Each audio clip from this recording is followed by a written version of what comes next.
Sunday মানেই আমরা জানি মাটন হবে বা চিকেন হবে।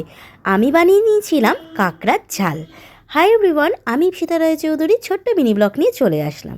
নিয়ে নিয়েছিলাম ছোট ছোট করে আলু, পেঁয়াজ, কাঁচা লঙ্কা, টমেটো কুচি আর রসুন কুচি।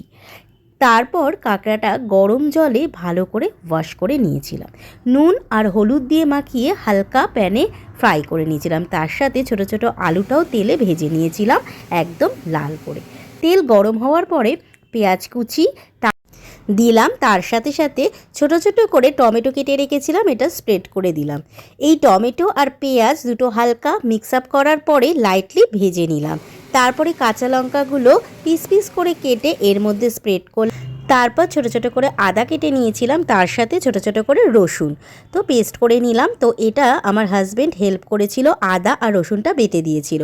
তারপর অল্প জিরে বাটা, তার সাথে শুকনো লঙ্কার গুঁড়ো 1 টেবিল স্পুন স্প্রেড করে দিলাম, আর হলুদ গুঁড়ো 1 টেবিল স্পুন। আদা রসুন যেটা পেস্ট ছিল এর মধ্যে দিয়ে দিলাম।